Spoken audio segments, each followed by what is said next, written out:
In tonight's Top Gear, Czechoslovakia goes front-wheel drive with the new Skoda Favorit.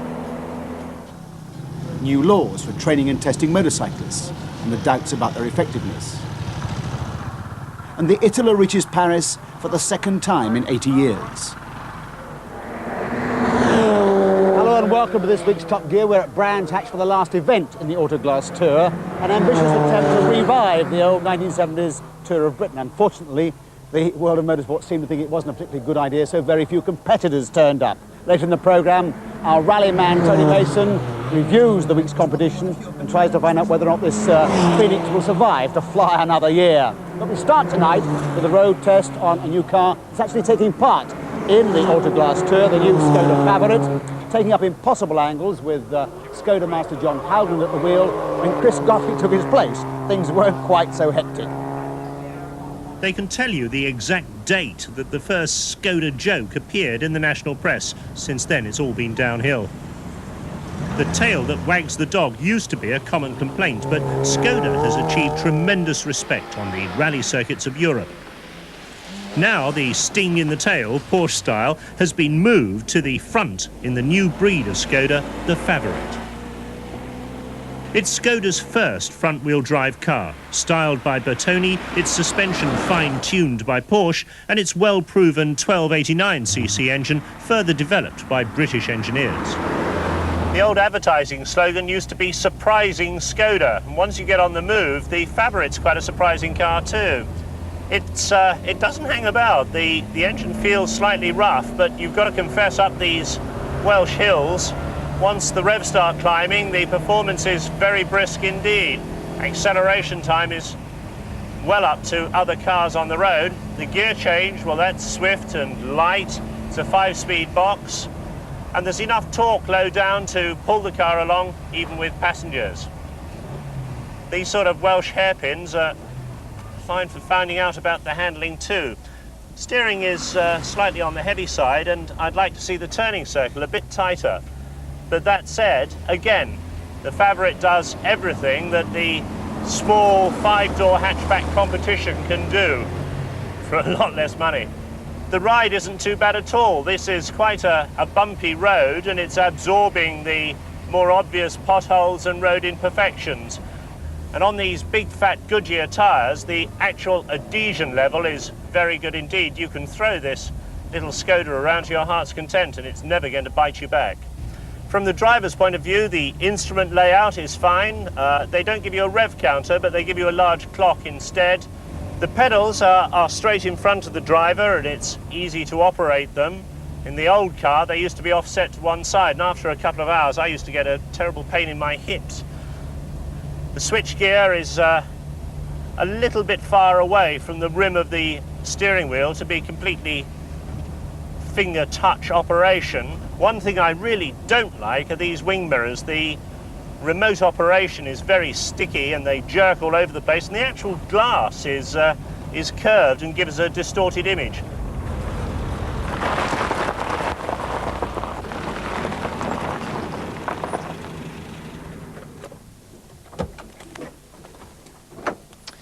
Inside, the Czechoslovakian car has even more surprises.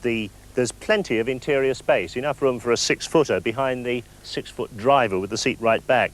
The seats are trimmed in a very comfortable cloth material, and that's an addition since it was first introduced on the British market in response to initial criticism. The interior is quite well trimmed. These very flimsy door pockets rather stand out, but as long as you don't pull on them to shut the door, you'll get away with it. As you'd expect for a 5-door hatchback, the rear seat folds down, genuine pegboard back to it. But if you want to fold the seats right up to give you unobstructed load space, you've got to feed the rear seat belt buckles through this gap, and that's very fiddly. You can only open the tailgate with the ignition key, which can be a bit inconvenient. Not a huge boot. The spare wheel lives under this thin rubber mat, and that means you've got to unload everything if you get a puncture. But like many East European cars, they give you a comprehensive bulb replacement kit and also a decent tool roll should anything go wrong. The The Skoda factory in Czechoslovakia actually owns the UK importing company, and they've got an import centre at King's Lynn where they do quite a lot to the basic Favorit when it comes in. They fit a rear wash wipe system, they fit a sunroof, they fit these mud flaps, and they also do the door cappings and the Philips car stereo. The cars come into this country fitted with decent Goodyear radial tyres and alloy wheels. Those are supplied by King's Lynn, who send them back to Czechoslovakia in the containers that the cars come over in. Under the bonnet, the familiar Skoda engine. Ricardo Engineering down at Shoreham-by-Sea in Sussex redesigned the combustion chambers for Skoda, and Porsche did a lot of work for them on the engine mountings here. Now, between them, they've done a very good job because there's very little engine transmission noise inside the car.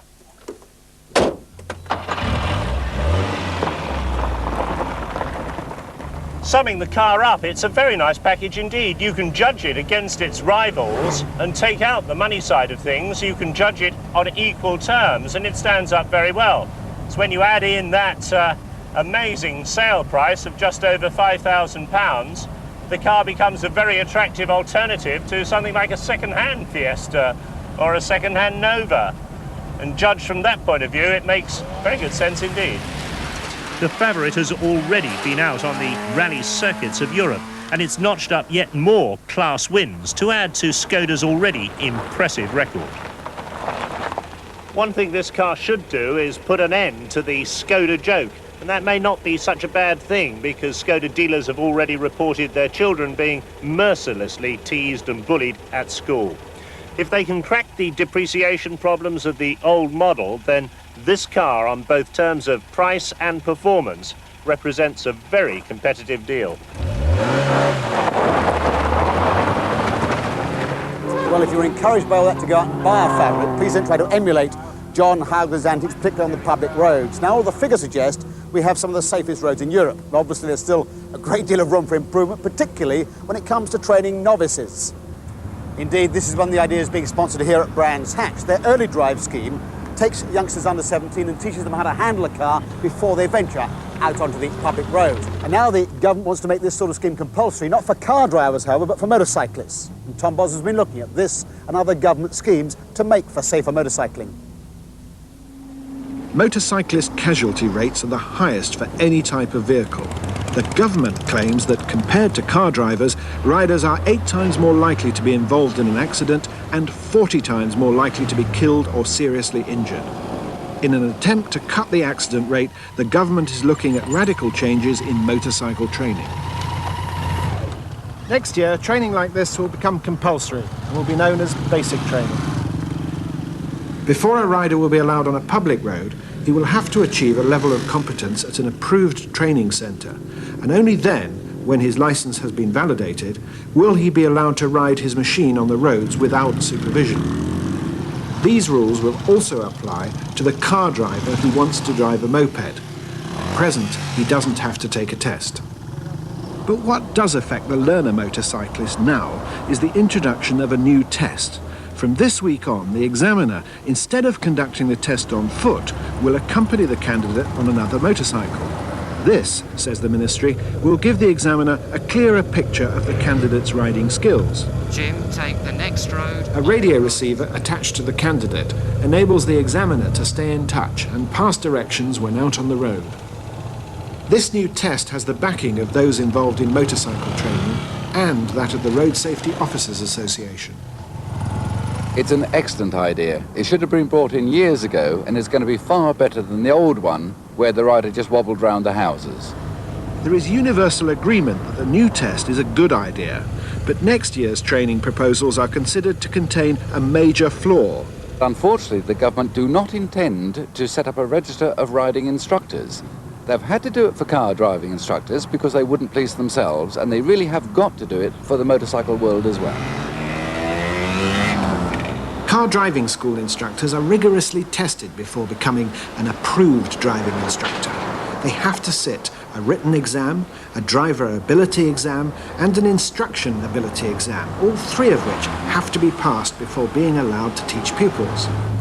The importance of good tuition is paramount on today's crowded roads, and if that's so for cars, surely it's essential for bikes. Now, you may be forgiven for thinking no one's yet suggested that motorcycle instructors should be controlled and registered. Terry Phillips has recently attended several meetings at the Department of Transport. Yes, and it was only at the last meeting that I found out there was not going to be a register of qualified instructors.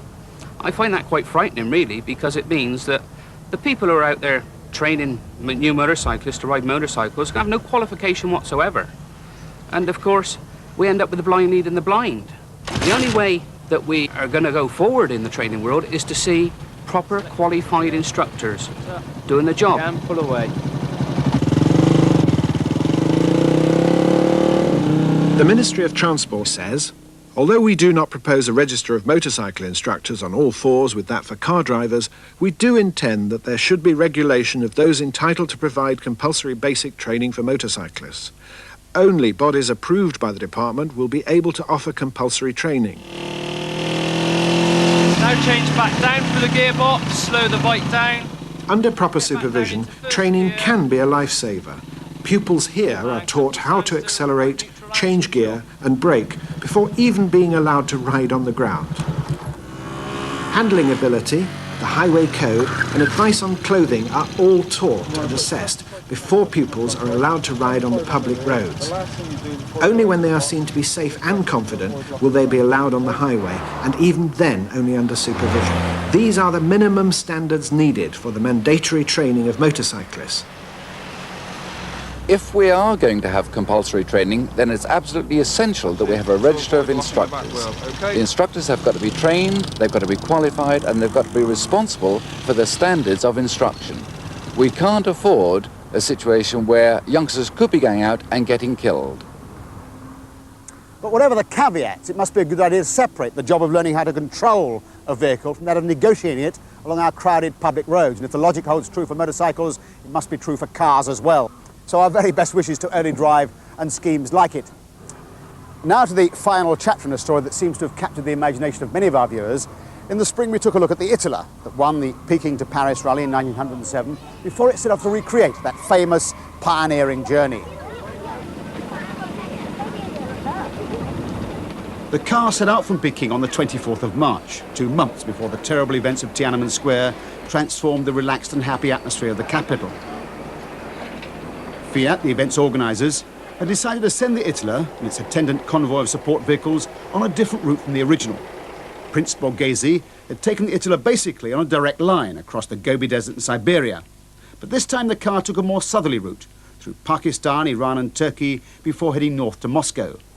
Now, back in 1907, the Italer had to be hauled by men and horses up rocky slopes where there was no track for vehicles. But 80 years later, they could really motor, so long as the elements didn't intervene.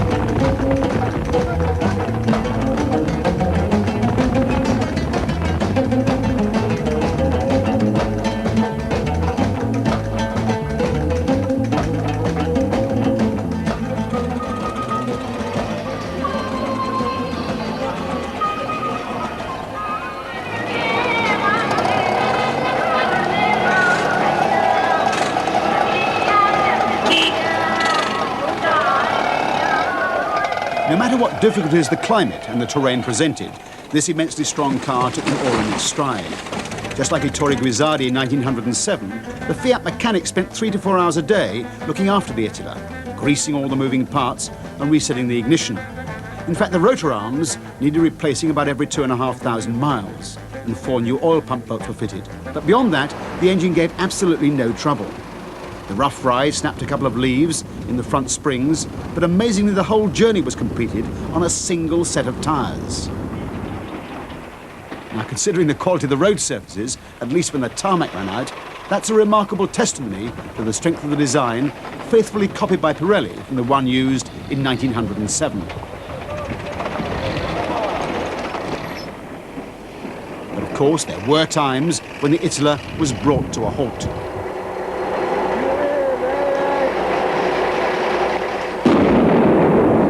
even called in the Pakistani army to clear this slide on the 16,000-foot Kunjurab Pass, just over the border from China. But despite these hold-ups, the Italy was able to average 150 miles a day. Once out of the mountains, the biggest problem was the oppressive heat. Across the Baluchistan desert, it reached 115 degrees in the shade. Iran presented a different picture, smooth roads and the landscape of rich green vegetation among the monumental ruins. Then there was a meeting with the Prime Minister to attend in Tehran before pressing on through Turkey to the Soviet Union. Once in Europe, the going was easier, though the cobbles of Moscow sorely tested the Itala's weary springs. After the usual official reception, it was on again, through the endless towns and villages of Eastern Europe. The convoy was now averaging over 200 miles a day. Now, instead of being met by camels and horses, the Italy was greeted by open cars, cavalcades of welcome, until on June the 24th, it reached Paris. So, after 3 months on the road and nearly 16,000 miles, the journey was complete. This tough old car with its 80-year-old technology had done it again. Another extraordinary triumph. Well, the Italy has now returned to honourable retirement in the Fiat Museum in Turin, where it should be safe from vandalism or theft. But the only deterrent, in fact, of stealing the Italy was the very complicated procedure for starting it. Nowadays, of course, security systems are far more sophisticated. But even so, according to the latest figures, we can expect 1.25 million cars to be stolen or broken into this year. A growing problem, accounting for about a quarter of all recorded crime, and yet not one, it seems, we're taking very seriously. Here's Chris again. Now, a lot of that crime is opportunist, people stealing cars for a joyride to get home from the pub, breaking windows to snatch handbags and perhaps car radios. But the hardcore problem for nice cars like this out on the street is the professional car thief who's out to steal them, to respray them, to change them and sell them to people like you and me. They're shrewd, very shrewd, but they take advantage of people's ignorance about the sort of steps that they should take when purchasing a motor vehicle. Here, we are targeted towards the professional car criminal, the man that makes a very good living out of stealing high-value motor cars and defrauding members of the public of their money for the cars. How big a problem is car crime? Well, in the United Kingdom, 387,000 vehicles have been stolen over the past 5 years, none of which have been recovered. Now, this looks like a normal multi-storey car park, but the thing all these cars have in common, they've all been stolen, because we're inside the headquarters of Scotland Yard's Stolen Car Squad. So how do you avoid buying a stolen car? Well, one of the obvious lessons, be careful about obvious bargains. This man went out to buy an A registration Nissan Stanza and he knew what he'd have to pay for it. Suddenly a B registration one comes up £1,000 cheaper. Greed overcomes common sense and he buys it. If he'd looked more closely, he would have seen where they'd welded in a new stamped-in chassis number. But of course, if you buy a stolen car, you've lost all your money. You've got no title, you've got no redress. Let's have a look at some other examples from this black museum of stolen cars. Lovely C registration Granada for you, or an E registration Escort. What have they got in common? Well, in fact, we've got 4 Fords here. What the thieves have done is bought 2 wrecks. Now, both these cars had heavy front-end damage. They cut the damaged front ends off, then they went out and they stole another Granada, another Escort, cut off the front end and weld them to the rear end of the wrecks. Why go to all that trouble? Well, both cars have true identities. They've got logbooks, they've got number plates that match up, they've got chassis plates that match up, and they can be sold as genuine cars to some poor buyer. Let's see how they did it with the Escort. Fortunately, the police found this car before it was finished, but would you spot a weld here after it had been smoothed and sprayed over? The more popular the vehicle, the easier it is to sell, and thus the more attractive for the car thieves. Now, these Range Rovers were in a dealer's showroom on the Friday night. They were stolen, advertised in the Sunday papers and sold before the end of the weekend. In fact, before the dealer even knew they were missing. In this case, they were sold on forged registration documents, and that's something else to be very careful about when you're buying a used car. You need to know what the proper typeface of a vehicle registration document should look like, that it's got a watermark and that there's a clear link between the name on the piece of the paper and the man that purports to own the car that you're buying. Even something as simple as a missing fuel filler cap can be a danger signal. They could have broken into it to gain information on the ignition key number. Of course, a lot of modern cars have one key operation for the ignition, the door lock and the petrol cap. Now, if you need two keys, beware, it could have been made up of two different cars. A lovely Mercedes sports car. In this case, the thieves know of the existence of a blue 380 SL. They then go and steal a similar car and they put the same number plate on it. You've got two Mercedes driving around the country with the same plate on. They get a duplicate of the logbook, they can get duplicates of the service history. Everything seems to fit. So when you buy the car, the only thing that tells you whether you're buying the real car or the stolen car is the vehicle identification number. If that checks, you're safe. If you must buy from the small ads of your local newspaper, your first point of contact is going to be the telephone, and that can give you some important clues. Don't ask about the particular model that's for sale, ask about the car for sale. If they say which car, you know they've got several, and the alarm bell should start ringing. And if the phone number starts 0836 or 0860, that means it's a mobile phone and not a house phone. People on mobile phones tend to move around a bit. Don't be persuaded to meet halfway in a motorway service area or a pub. You want to go to this person's home. So you've made your phone calls, made your appointments, and you turn up to a scene of domestic bliss. But is it all it appears? Does this guy actually own the house, and does he own the car? Now, you can establish a link between car, house and person by the vehicle registration document, obviously, but what you also need to do is to look at service records with the address of the house on them, and preferably a bill of sale with the man's name and address on that as well. Now, these are simple precautions, but by taking them, you avoid the possibility of losing all your money by buying a stolen car. Morning. And if you do visit a house like that, make sure you go inside, because the police have heard of thieves borrowing a drive, as it were, in order to disguise their true intent. Asked to use the loopaps. If they get evasive, then back off. Right, now to the Tour of Britain. 7 days of fiercely competitive driving, ended up with this hour-long race at the Brands Hatch Grand Prix circuit. Tony Mason was in at the beginning a week ago in Bedfordshire. The unlikely setting of Cardington's gigantic airship hangar was the starting point for the revived Tour of Britain, an ambitious event designed to bring together in a single competition the cream from both racing and rallying. Among the entry, two of the best-known faces in British motorsport, Derek Bell and Roger Clark. But one of them was surprised to be there at all. Good heavens, a face from the past. What are you doing here? Morning, Tony. We're going to play for the week, with the sound of it. This is a surprise. It was a surprise to me last night about 10:30. It's a very pleasant one. Have you actually ever driven one of these before? Never sat in one before. We've got plenty of time to learn this week. Roger was standing in for Formula One driver Johnny Herbert, taken ill at the last minute.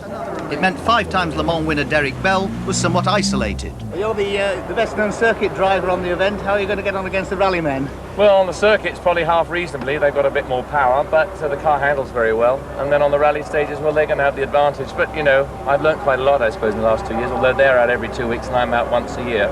But it's going to be great fun, and I'm looking forward to it with great enthusiasm. Despite Derek's optimism, it looked a bit like a walkover for the rallymen, much as in the old Tour of Britain. While the first event in 1973 was won by James Hunt in a Camaro Z28, after that it was rally drivers to the fore, with Roger Clark himself winning in 74, showing superb car control in his Escort RS2000. At Silverstone on the opening day, that skill was back in action. But Jimmy McRae in Sierra No. 3 was already showing a speed and stamina that was to leave everyone trailing. Among the lower numbers, another Scot, 21-year-old Robbie Head, was also enjoying himself. Yeah, well, we've never raced before, and the first time I think was Silverstone. We won our first race, so it was great. I had some feeling getting the checkered flag. So he's whetted your appetite for racing? Well, I don't know. I think the Forest presents a bit more of a challenge, certainly. Robbie was eventually to finish third, but his success demonstrated a principle about the problem for racing drivers. I think it's more difficult for a racing driver. I'm speaking as a rally journalist, I don't know. It's more difficult for a racing driver to go on a stage than the other way around. And equally, if you're in production saloons, people think, oh, you've got the right car already. you have, but you have to register it for the road and things like that, and that's quite a complex process to be gone through, and of course to convert it to lead-free petrol. So I think that's probably deterred a number of people. With only 25 taking part, retirements would have been disastrous, and it didn't look good when Brian Wiggins, Derek Bell's chief rival, rolled his Astra at Silverstone. He soon recovered, but Roger Clark's chances took a nosedive with a puncture at Castle Coombe. And it happened early enough so that if I had carried on, I'd still have to do 3 more laps to get the 75% penalty, which I would have thought people wreck a car or wreck suspension. This early in the race, I elected to stop and take a maximum. There were more problems in Wales, where 2 forestry stages had to be cancelled. Then it was off to Liverpool for the ferry to Ireland. 2 days of tests in both the south and north followed before moving on to Scotland and then back south to end the week at Brands Hatch. It was an ambitious plan, but the small field was probably due to the problems of using basically standard Group N cars, also needing to be adapted to use unleaded fuel, plus the extra expense of the trip to Ireland. So what was the sponsor's verdict? The small field at first, maybe a bit twitchy if you like. The reception we've had around the country, not just from the media, but from the people who've turned out all the time, is almost a sponsor's dream. We need more entries, if you like, if we're going to do this in the future, but we're very, very happy as Autoglass. Day 5 in Scotland, and Jimmy McRae was still leading. He could generally dispose of Graham Middleton's 4-wheel drive Toyota on the circuits like Ingliston, but the new British National Rally champion was only a minute or so down, thanks to his Celica's better traction in the forests and at the Croft Rallycross.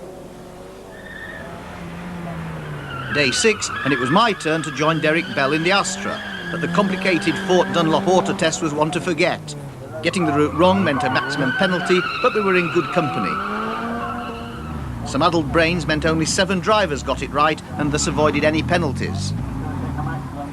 Peterborough and the East of England showground was more fun. 2:30, 2 minutes 30. Fastest time so far. Fastest time so far. That was very exhilarating indeed. We saw the Derek Bell racing driver there, lots of fast straights and tarmac, a little bit of loose. You enjoyed that, didn't you? Yeah, it was fantastic, yeah. I don't think it was helped by the bottle flying around in my feet. And also he lost his damn stopwatch, he's fumbling around like this. So we couldn't argue with the timekeepers. Great. Okay. Then it was on to Snetterton and a night race, something Derek Bell is well used to. But it was to bring the end of the Celica's challenge. Brake failure on the 130-mile-an-hour straight led to a series of barrel rolls and a shaken, but thankfully uninjured, Graham Middleton out of the rally. And so to Brands Hatch, the final event and a chance to reflect on a hectic week's motoring.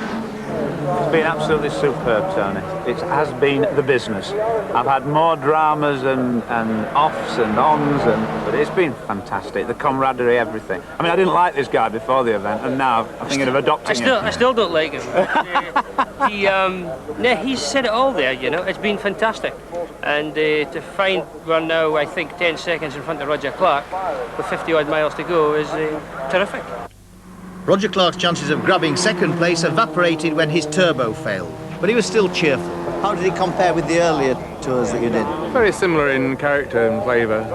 Quite long road sections and all sorts of tests thrown at you, which is very easy to make all sorts of mistakes on, which I think virtually everyone has found out. It's been very good. So would you come again? Love to. From Derek Bell, a similar positive response. It was great. I enjoyed it very much. I think it's a great idea, and it was fabulous for me to get out in the forest and play at something I've never done really before. It was just very exciting, and you know, I think any racing driver should have a go at the forest before he says he's finished, because it's another world. After scrutineering, a time penalty for Astra rival Brian Wiggins gave Derek Bell a win in his class, and other alleged technical infringements meant the results are still provisional. But Jimmy McRae wasn't worrying about that. I think it's obviously it's a very good event, and it's a shame they didn't get the entry they deserved. But I'm quite sure with the atmosphere and everybody that's finished or everybody that's here tells everybody else there'll be a lot more entries next year. I think they deserve it. Well, our congratulations to Jim McRae on an impressive win. Indeed, our congratulations to all the competitors. Obviously, they had a very good time. One has to ask, I think, though, can this event survive with so thin an entry? Tony, what do you think went wrong? Well, not a lot actually. I think that it was rather over-ambitious for a first event. There was the trip to Ireland, which was an innovation. There was the unleaded fuel. They were all Group N standard cars. There were too many new things, perhaps. But it has been a success. The organisation has been impeccable. And I think that people have seen this and they'll all come back next year in reasonable quantities. Well, they certainly do seem determined to come back again next year. That's all from Top Gear for this week. Next week we celebrate 30 years of the Mini. We road test the Mazda 323 and the Honda Accord. So see you then. Until then, drive safely. Good night.